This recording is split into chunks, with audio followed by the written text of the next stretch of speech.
Thank you, and thank you guys for coming on this early morning. And it's cold too, which always makes it hard to get out of bed. So, I am Kristan Seaford, and I am a mother of 5 children. And my oldest is a freshman in high school, and my youngest turns 5 today. And I'm also a licensed professional counselor. I just opened my own practice in Matthews. So I see adolescents all the way to adults for issues all the way from situational problems to some severe mental health problems. So that is what I do for a job now. My husband just became a pastor, so I have that going on too. And so it's a busy, chaotic life, and it would be that even for somebody who had hands. So I wanted to just, first introduce you to my family. So, let's see. This was us. This was a few years back when my youngest was 1 and my oldest was 10. And let's see. Okay, so this was in the June of 2013. And then we had something crazy happen to us. And something crazy happened to me. So, raise your hand if you've had the flu. Most of us, and raise your hand if you've had strep throat. Most of us, right? Okay, well so you know what it feels like. First you start to have the headache, the sore throat, and then you start to feel achy all over. You get the chills, and then the next minute you are burning hot, and so you throw all the covers off of you, and then lo and behold you get the chills again, and you can't get enough blankets wrapped around you. Well, this is what I felt like on the evening of November 23rd of 2013. I had had a really tough night. I had been tossing and turning and fevering and burning and then freezing and been coughing all night. And my throat felt like it had knives in it. So finally at about 5:30, the alarm rang. And I turned over and I looked at the alarm, and then I decided that there was just no way I could meet my girlfriend for my Sunday morning run. For over 10 years, I had run with my best friend every Sunday morning at 6 o'clock without fail. So for me to cancel my Sunday morning run was a big deal. I rolled back over and I told my husband that I was canceling, and right away he knew something was going on. I couldn't even move, and I said, honey, can you please just take the kids to church? Take them to church and then let me rest. And then when you get back, I'll be okay and we can go about the rest of our day, because moms don't get sick days, right? So they went off to church, and I stayed home and I rested. The next thing I knew, I woke up in a hospital room alone. It had apparently been 3 weeks that I'd been in a medically induced coma. So I'll never really know what happened during those 3 weeks, but I guess I'll just have to go with the stories as they've been told. So what happened was this, is that my family came home from church. They didn't go to lunch after, they just came straight home. And my 2 oldest, Ben and Caroline, who can't stand one another, they had been in a fight. I think it was over who ate the rest of the Lucky Charms. And they'd been fighting in the car on the way home. And so they were running up the stairs to come and find me. because whoever tattled first wins. I don't know if you've ever played this game with your brother or sister, but whoever tells your mom first, then your mom gets on your side, and then the other one gets in trouble. Does this sound familiar? Yes. So they were racing up the stairs, but nobody won the fight and nobody won the race, because what they found at the top of the stairs was me in my bed, and I was unconscious and I was unresponsive. I was gasping for air and I was turning blue. That's what happens when your brain has gone for several minutes without oxygen. So you could only imagine the chaos that ensued.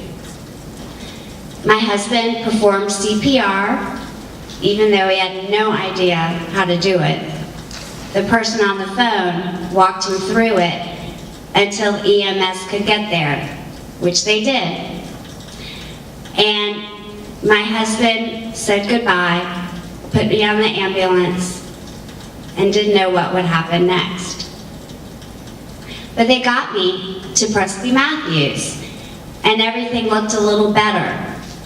I began to come around, and they tested me for the flu, which was positive, and they tested me for strep throat, which was positive.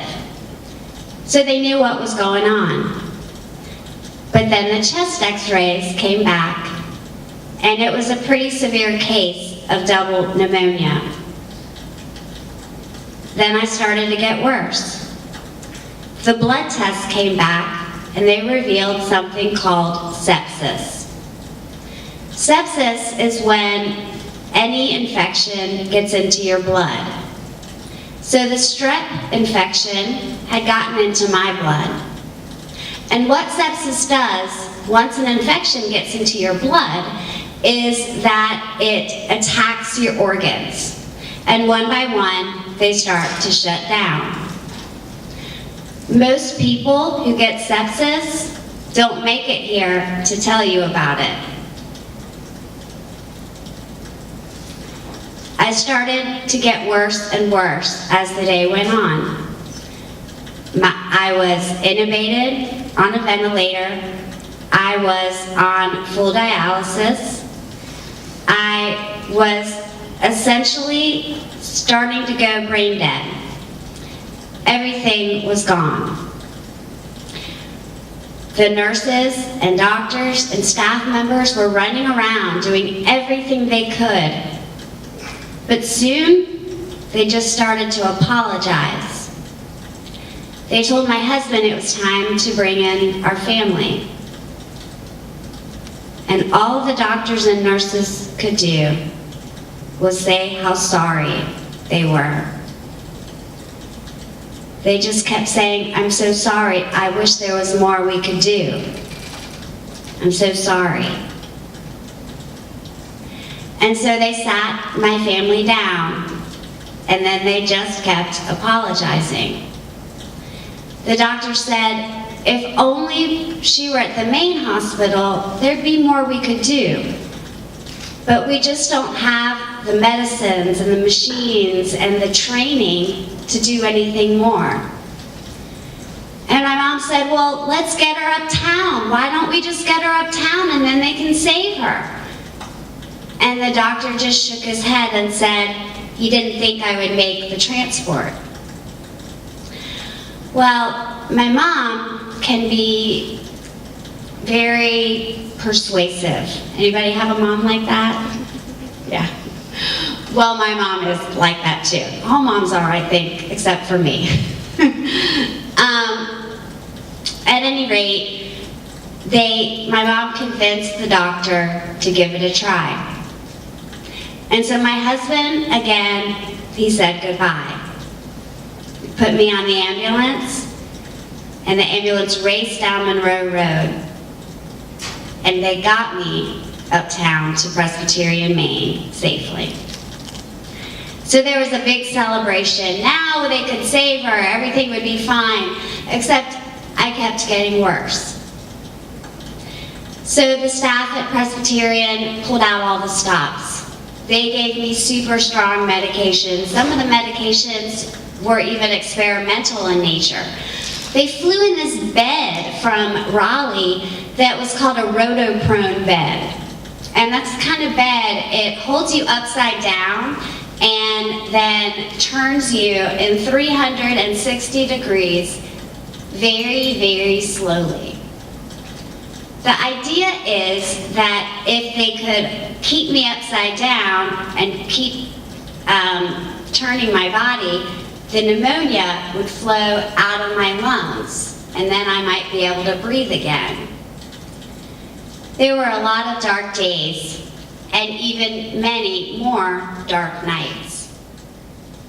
There was one night in particular, my husband says that the nurse came to him and said, "Brooke, I don't think you're understanding how bad this is. Your best friend, the one that you would want to have with you should something happen tonight."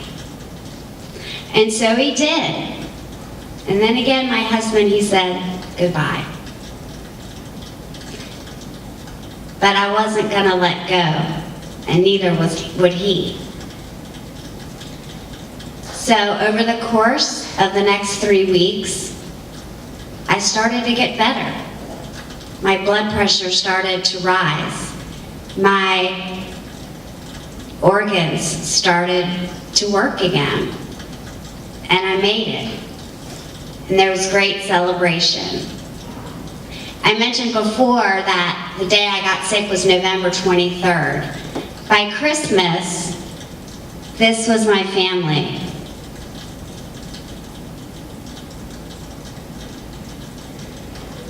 Notice we were all smiling because we were thrilled I had lived. But there are costs.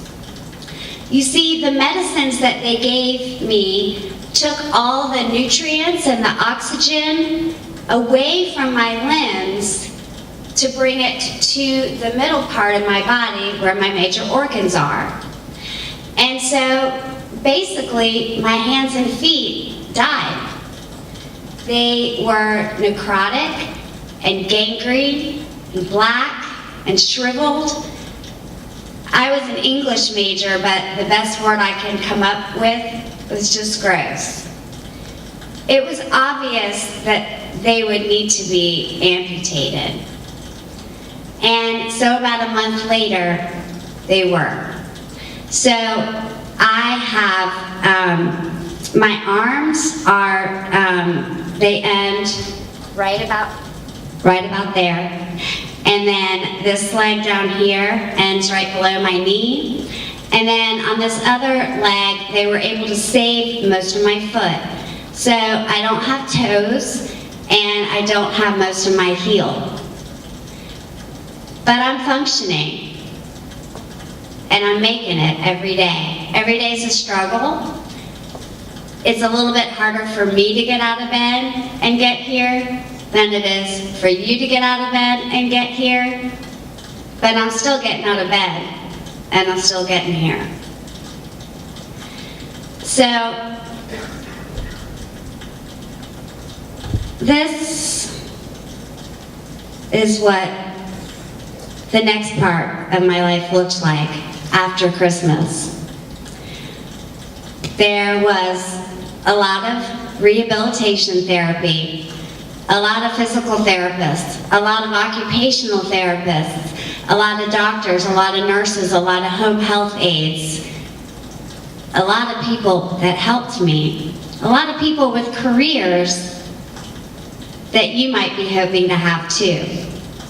And so that's a big reason that Kelsey wanted me to come today, because she wanted me to just tell you a little bit about the impact that healthcare providers can have on somebody's life.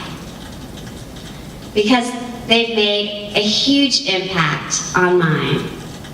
And they continue to have a huge impact on mine. A lot of people think that when you have an amputation, you get a prosthetic and you're fine, and you walk off and you're done. That is not the case at all. I spend anywhere from 6 to 7 hours a week at the prosthetic clinic every week. I'm going straight there after this because my hand isn't quite working the way it's supposed to. And I'll show you how these hands work in just a second because they're fascinating. And I hope that one of you out there is going to help work on the prosthetics, the amazing prosthetics that make my life livable. But so, back to the story as it was told. After a lot of exercising and a lot of prosthetic fittings and a lot of days in hospitals, I spent 106 days in hospitals. I was in 6 different hospitals from the day I got the flu until the day I came home. So I have a little bit of experience with healthcare providers. But like I said, I'm making it every day a little better, a little stronger. So you might wonder, how on earth did she get from that picture on Christmas morning to the way she is now? How does Kristan Seaford get to be talking to us here? Well, I wanted to tell you a couple of ways that I've been able to get through. And one of the biggest things that has gotten me through is something called hope. Now, hope means different things to different people, but to me, hope means believing that things can get better, believing in possibilities. A lot of people came to visit me when I was in the hospital. A lot of people brought hope through the door. But there was one lady in particular that brought me so much hope. She came through the door looking a little different than you might think hope looks. But she came in and she was young and blonde and hot. I mean, she was a hot little number. And I had no idea who she was. This was still a time when I was a little confused and coming back to life, and I really didn't know who she was. I just assumed that she was one of my husband's friends that had come to visit me, which is another reason I was a little suspicious. You know those people that you just look at and you're like, ugh, you know, am I alone in that? Does this happen? Okay. Well, and then the worst part was, she was nice on top of it. It's like you want to hate those people, but she was also really, really nice. And I was talking to her, and I just kept wondering where she was coming from.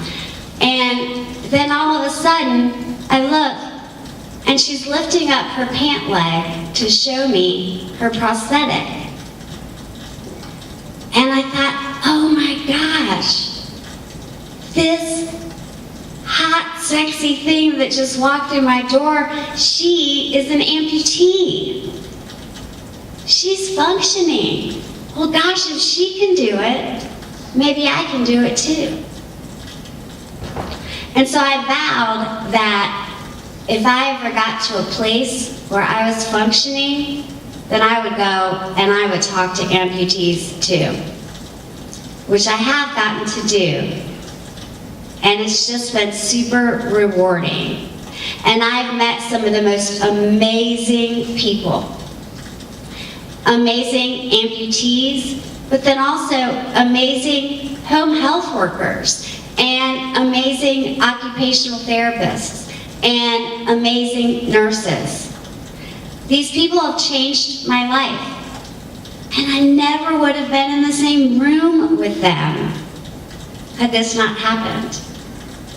So while there's a lot of things that I can't do because of my amputations and because of my prosthetics, there are so many things that I can do, and so many things that I would never have gotten to do unless this happened to me.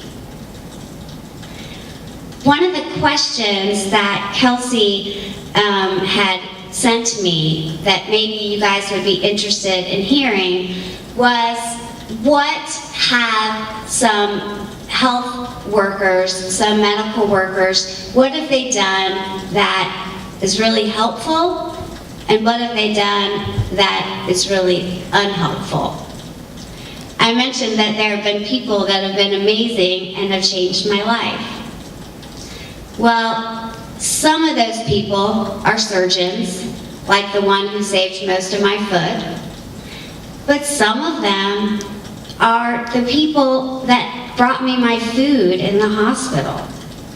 There was one guy, his name was Richard, and he brought me the best cup of coffee you'd ever taste every single morning at 4:45. Then there was the woman that came and changed my bandage on my foot every morning.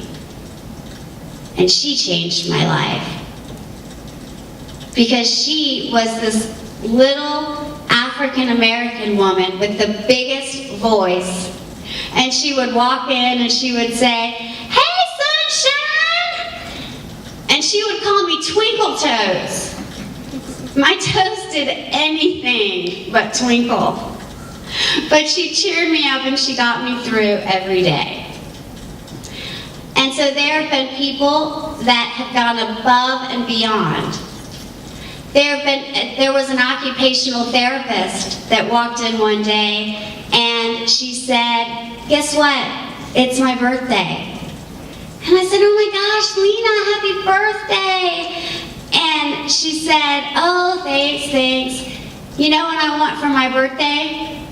And I was like, "Oh, you know what?" And she said, "I want to give you a shower." I hadn't had a shower in, I think, 6 weeks by this time. Now, don't get me wrong, they were bathing me, but I hadn't gotten a shower, okay? I hadn't felt hot water come down on me. And it was going to take a lot to get me into that shower. She was going to have to wrap up each one of my limbs that had wounds on it. So she was going to have to wrap them all up and change my life for the better? Absolutely. Now, Kelsey also asked, what have some medical workers done that has not been uplifting or amazing? And unfortunately, there have been people like that as well. The worst thing that any of you can ever say to someone that you're taking care of is 3 words.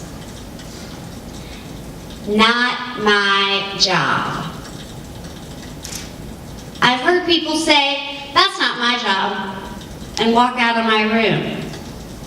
And so a nurse would come in and I would say, "Hey, do you think you could get me some ice?"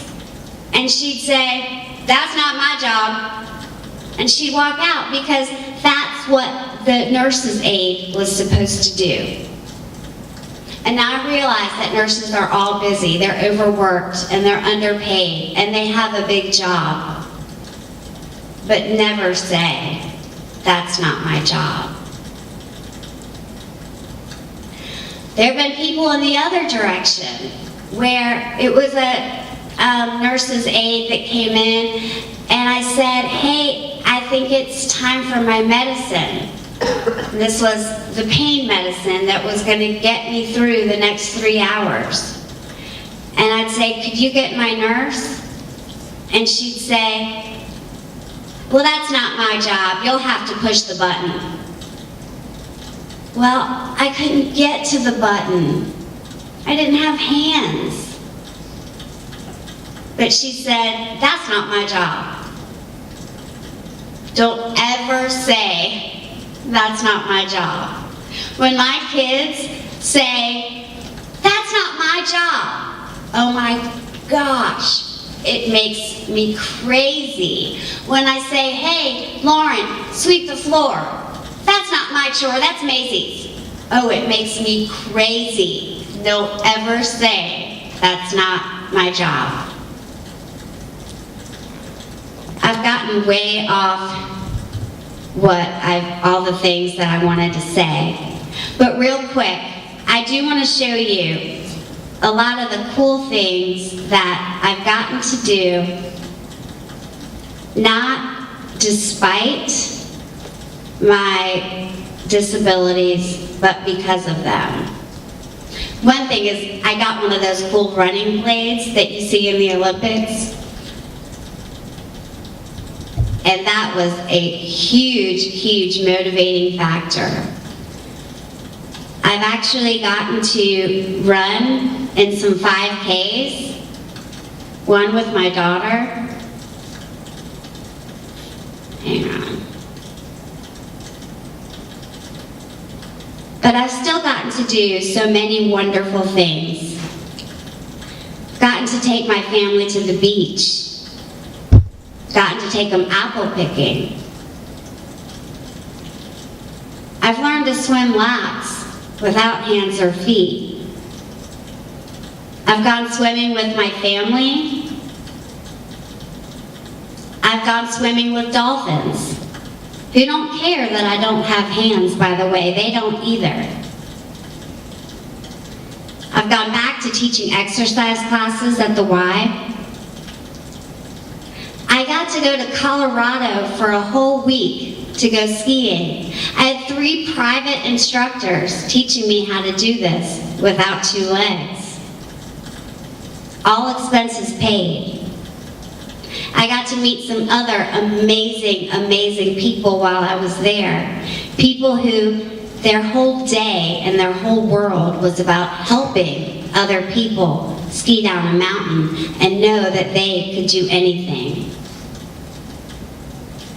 I just got a customized bike that allows me to go on bike rides with my kids and to go on longer bike rides to get me that runner's high that I miss so much. I've learned to do rock climbing. I got to take my whole family out to Lake Tahoe last summer to participate in a program called No Barriers. And it's for people with all kinds of disabilities that get to do all kinds of amazing things. It empowers them and it empowers everyone around them.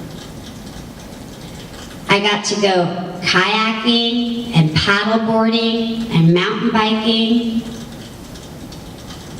There's all kinds of things that I've gotten to do, not despite my disabilities, but because of them.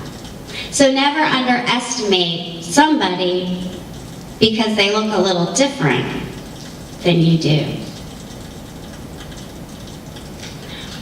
But I hope that I've told you guys a little bit more about my experience with people in medical careers, and I hope that I've motivated you to keep going, to do those college applications, and to get to college, and to get to any kind of schooling that you'll need after that.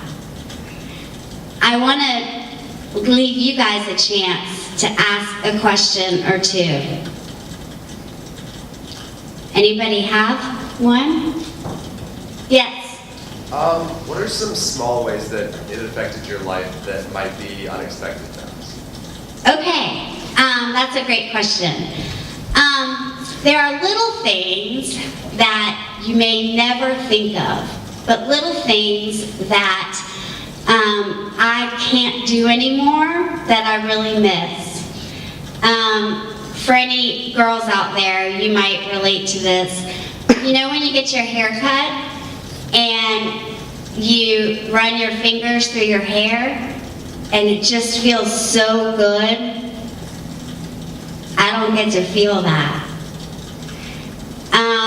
When I go see my kids play softball or soccer or run in a race, I can't clap. It makes me crazy. Let me think. Because I have like lists and lists of things. But other small ways that it affects me is that I am grateful for every day.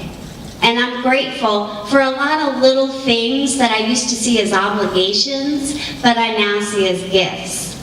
Little things like, I used to say, oh my gosh, I can't believe I have to go stand at the bus stop at 6:23 in the morning when it's 23 degrees. And now I think, wow, I can walk all the way to the bus stop. And I used to say, oh my gosh, if I have to sign another reading log, I'm gonna lose it. And now I think, wow, I learned to sign my name. And so there's a lot of little things that I really know what blessings they are. Does that answer your question? Okay. Anybody else? Yes, sir. Do you need help putting your prosthetics on in the morning? Good question. For the first, I'd say 2.5 years that I had prosthetics, I did. My husband had to put on my leg every morning. And after a lot of practice, I can put on my own leg. And that was huge towards my independence. Because until then, I couldn't take a shower by myself, I couldn't dress myself, all because I just couldn't put my leg on. And so now I can, but that was a big hurdle to overcome. Anybody else? Anybody want to know how my hands work, or when they do work? Hang on. This one is not working very well, so hang on.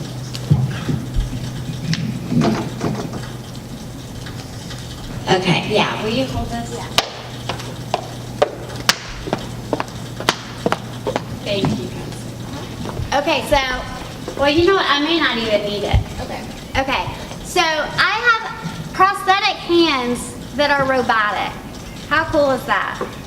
They're battery operated, and I actually charge them right next to my phone every night. So you think it's bad when you lose your charger?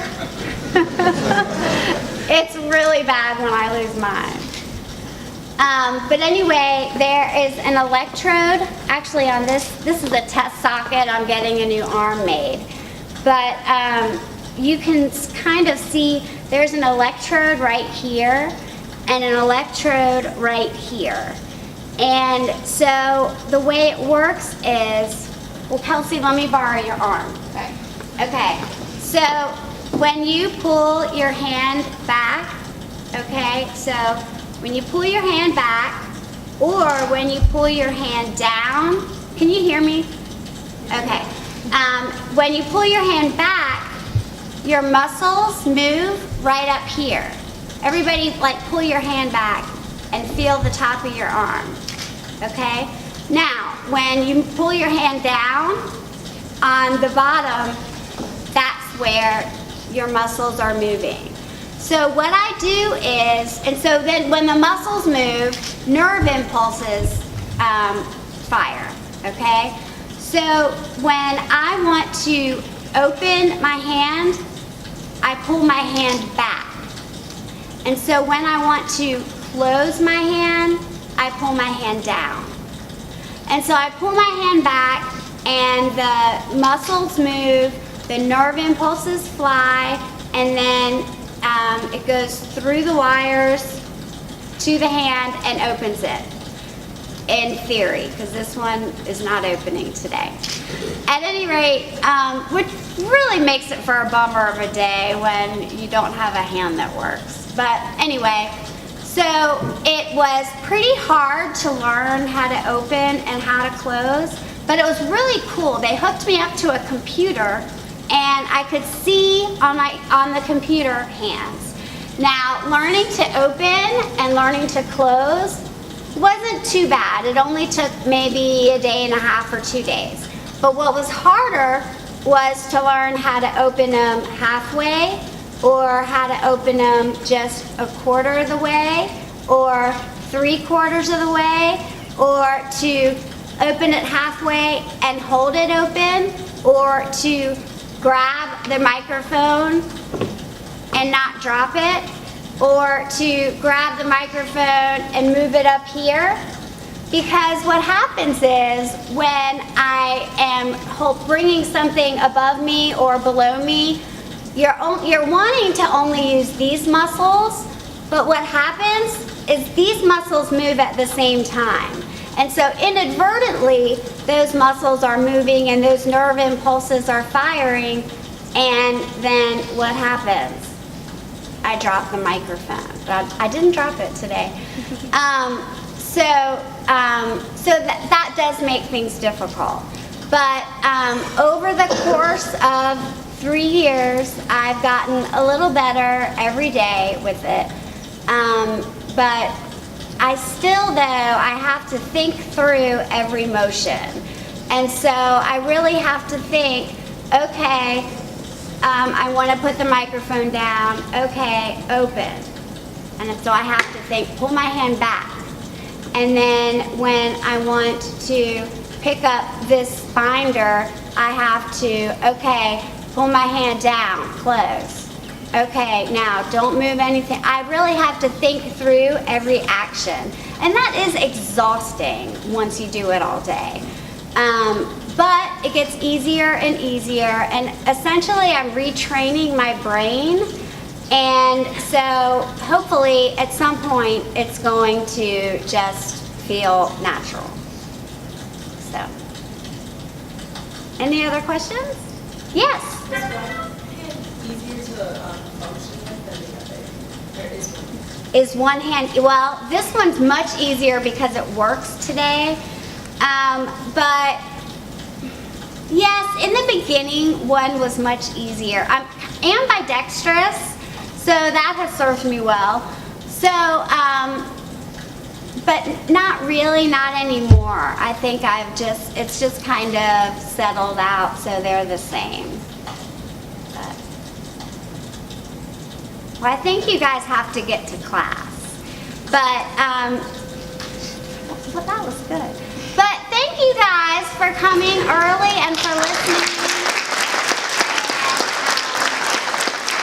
And I think Mrs. Little has some delicious coffee cake out there for you guys.